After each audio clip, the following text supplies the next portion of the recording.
There's still so many good free agents left on the board, and we're getting very close to pitchers and catchers reporting. You got Alex Bregman, Pete Alonso, Nick Pivetta. You got some good bullpen arms like Kenley Jansen, David Robertson.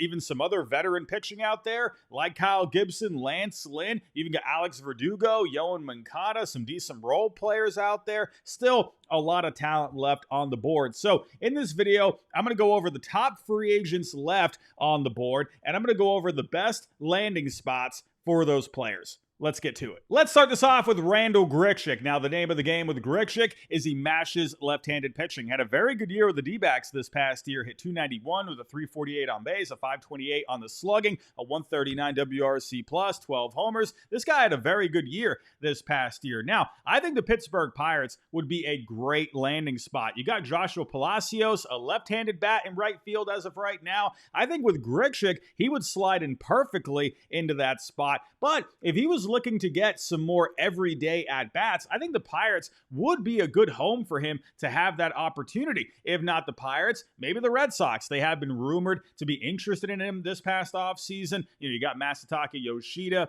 at DH. You got Wilyer Abreu out in right field. Both those guys struggled against left-handed pitching this past year. Now, with the Red Sox, you already got Rob Refsnyder, so would that be a bit redundant? Also adding Randall Grichuk? I'm not quite sure, but I feel like his bat would play at Fenway Park, and he played with the Blue Jays all those years, so he has experience playing there a lot. There's also the Giants. They have been rumored to be interested in him as well. You got Mike Yastrzemski in left field. You got a lefty bat there. I think Grichuk is still a pretty underrated bat left on the market. On to Jose Iglesias, and I was thinking for a while there he was going to go back to the Mets. He had the OMG movement last year. It was a lot of fun, but the Mets recently just brought in Nick Madrigal, so I'm thinking his time might be up in Queens. Had himself a pretty solid year this past year. Hit .337, a .381 on base, a .448 slugging, a .137 WRC plus, but had a very high BABIP, so I do think some of those numbers are going to come back down this coming year. Nonetheless, he's going to be a good glove out there for you.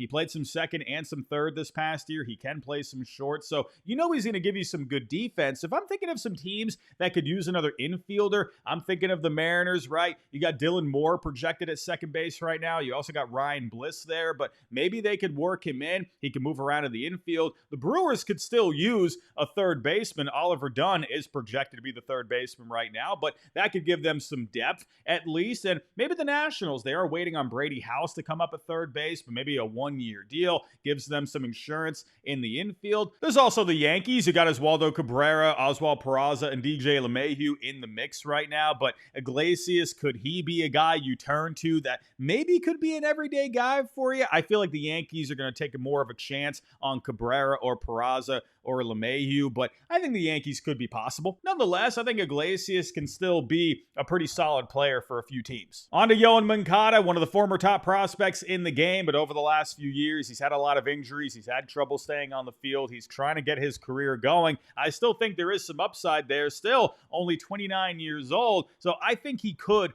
get a chance somewhere this offseason. Like I mentioned with Jose Iglesias, I think the Brewers could be a good landing spot. Like I said, you got Oliver Dunn there, so maybe they could give him a shot. I mentioned the Yankees with Iglesias. If they feel like they want to give him a shot over Cabrera, Peraza, LeMahieu, I could maybe see that happening. I'll mention the Nationals again, maybe a one-year deal as a stopgap until Brady House is ready, and then Moncada can go out into the market next year. Now, maybe the Tigers, right? They've been going after Alex Bregman. I'm not sure if they're going to land him. They do have Jace Young, but if they feel like he needs a bit more development time, then maybe Moncada can come in on a one-year deal. Either way, with Moncada, I still think there's some potential there, and I'd like for him to get an opportunity. Moving on to Alex Verdugo. Not a great year this past year, but he was playing every day for the Yankees, and he was playing in the World Series, but overall, these numbers were not good. Hit .233, a .291 on base, a .356 on the slugging, an .83 WRC plus. But with Verdugo, he's going to put the ball in play. He's going to give you some decent defense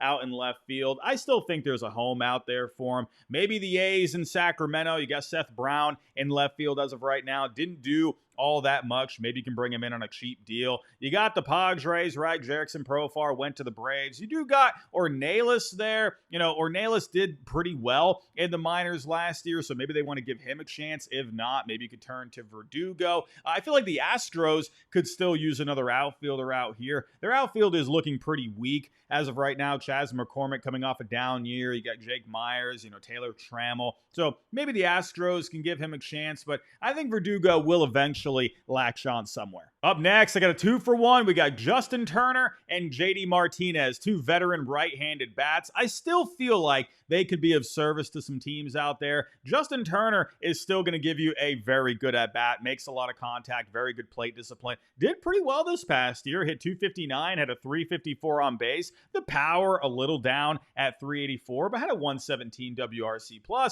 Now, JD Martinez didn't do as hot overall this year, hit 235, had a 108 WRC+, but he did hit left-handed pitching very well. So I feel like even though these two guys are getting towards the end of their career, they could still help out a team out there. Maybe the Arizona Diamondbacks, right? You got Pavin Smith at DH, a lefty bat there, so maybe you could work in Turner or Martinez. I brought up the Padres with Verdugo, but I feel like they could use a full-time DH here. I think a veteran bat like one of those guys would be a nice fit, or maybe an out-of-the-box team like the Marlins, right? Obviously, you got all these young players here, but maybe one of those guys could be a good mentor for these guys, and it's a low-key situation, so they can kind of just focus on their game, and if they're hitting well at the deadline, the Marlins could trade one of them to a contender and get back a prospect or two. Moving on to Lance Lynn. Now, the interesting thing with Lynn is he's been getting some interest as of late as a possible closer. I would love to see Lance Lynn as a closer. Now, he was okay this past year with the Cardinals, had 23 starts, ERA at a 3.84,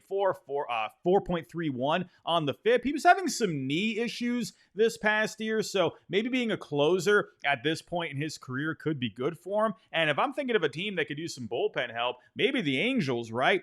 They ranked 27th overall in Fangraph WAR this past year. They could definitely use a bit more in this bullpen. You got Ben Joyce as the projected closer right now, but he's very young. Maybe give a veteran like Lynn a shot at the back end of the bullpen. If not, he can be a starter, so that would be some good depth for the Angels as well. Maybe go back to his old team, the Texas Rangers. They've added a lot to this bullpen this past offseason. You got Chris Martin right now projected to be your closer, but, hey, maybe bring in Lynn. You could have a bit of a competition for the closer role. I would like a reunion there. Now the A's, you got Mason Miller as your closer. If you wanted to be a starter, maybe you could work him into the rotation here. I think that would be a nice veteran guy there. You got the Diamondbacks, right? Justin Martinez, AJ Puck are going to be, looked at as possible options to be a closer, but if they wanted to go with a veteran instead, maybe Lance Lynn could fit the bill. The Nationals, Kyle Finnegan, who knows if he's going to be coming back. They did bring in Jorge Lopez, so let's see, but hey, Lance Lynn, maybe he could be the closer for the Nationals. Either way, I still think there's something left in the tank with Lance Lynn, and I would love to see him be a closer somewhere. Moving on to David Robertson, and I feel like even though he's getting close to 40 years old, this guy is just very good each and every year. He's so durable. 68 games this past year, 72 innings pitched, ERA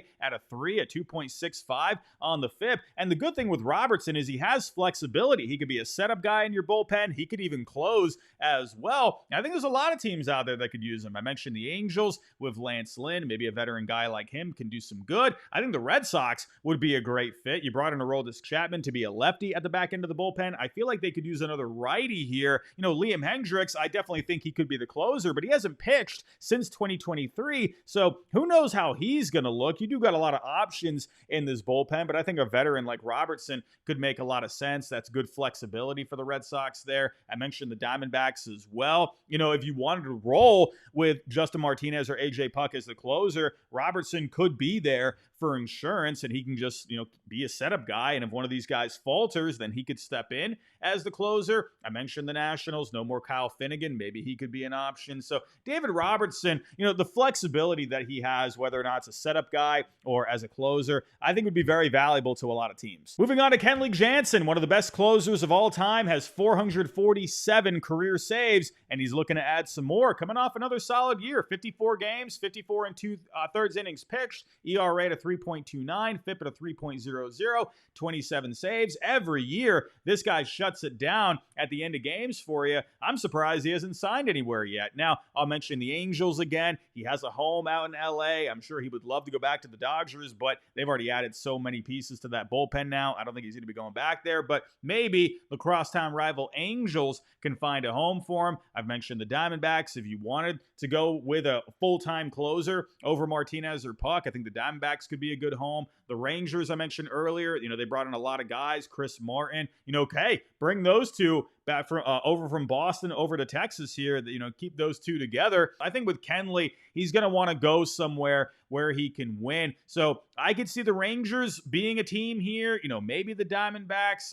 Will he want to go to the Angels? I'm not sure about that. But either way, there is definitely still a market out here for Kenley. Let's move on to some starting pitching. You still got Andrew Heaney out there. This is a guy where his metrics usually outweigh the surface numbers. He's a guy that could be a solid addition for the back end of your rotation. 32 games this past year, 31 starts, 160 innings pitched, ERA and the FIP in the low fours. Still a good amount of strikeouts, right around 9 strikeouts per 9, 2.3 walks per 9. A guy that could be, again, a solid addition at the back end of the rotation. Maybe the Atlanta Braves, right? Chris Sale coming off a Cy Young year. Reynaldo Lopez, I would say a breakout year. Schwellenbach looked great this past year. Spencer Strider's coming back. You got some young guys in the mix here, but maybe Heaney can be some good depth for you. I've mentioned the A's a little bit here. It never hurts to add more starting pitching, so maybe they want a little bit more depth here. Maybe the Guardians, right? You got a lot of young pitching here. Shane Bieber is going to be coming back, so maybe Heaney could be a good depth option out there. But I think Heaney's kind of flying under the radar right now. And with those teams, I'll also mention Kyle Gibson. This is a veteran guy that could still give you some solid innings at the back end of the rotation. 30 starts this past year, just under 170 innings pitched, ERA at a 4.24, FIP at a 4.42. So, yeah, Gibson, I think, is in that same tier as Andrew Heaney. Moving on to Nick Pivetta, and this is an interesting one because with Pivetta, this is a guy who's had some of the best stuff in Major League Baseball going back over the last few years. He also eats up a lot of innings for you. Now, with Pivetta, he does get bit by the home run ball quite a bit, and it has affected his numbers a little bit. ERA at a 4.14, FIP at a 4.07, over 26 starts in 27 games this past year. But like I said, still has some of the best stuff in the game. Had over 10 strikeouts per 9 this past year. Again, it's the home run ball. Had 1.7 home runs per 9 given up this past year. So that's definitely something he's got to figure out. But with Pivetta, he also has the qualifying offer attached to him. So if a team signs him, they got to give up a draft pick. So, I'm thinking about which teams would be willing to give up a draft pick. The Giants, they are trying to get competitive here. Maybe they could add him in, and maybe Jordan Hicks can go back to the bullpen. I know they've said that he's going to be in the rotation, but you never know. Things change. Maybe Nick Pivetta could go here. It would be a good ballpark for him. And the Reds, this is a team that they got a lot of prospects in that system now. They've had a lot of high draft picks in recent years. If you bring in Pivetta, you could put Nick Martinez in the bullpen. He has that flexibility. And the Reds, that's an organization that values stuff. It wouldn't be a great ballpark for him,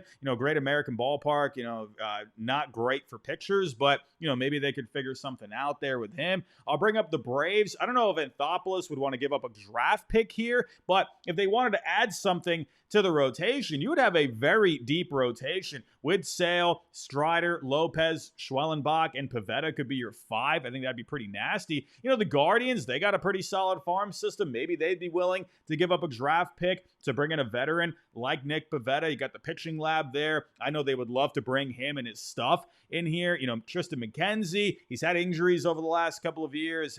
Hasn't really gotten it going here for a little bit. He had a pretty solid season a few years ago, but, maybe he could be your long relief guy, or maybe Ortiz, however you do it. And Pivetta could be a solid veteran guy. But again, with Pivetta, very good stuff. He gives you innings, so I feel like he will sign with a team eventually. Moving on to Pete Alonso, one of the best power hitters in the game, going back a while now. Another solid season for him. Hit 240, a 329 on base, a 459 on the slugging, 34 homers, a 122 WRC+. You did see those numbers regress a little bit after a good 2023, but Pete Alonso has such a good track record. A power bat like him would be a very welcome addition to a lot of lineups out there. I still think the Mets are the perfect spot for him. Homegrown talent, fan favorite. They need that power bat behind Juan Soto. It just makes all the sense in the world. I'm surprised they haven't figured something out up to this point. I would love for a team like the San Francisco Giants to step up here. I know you got Lamont Wade Jr., but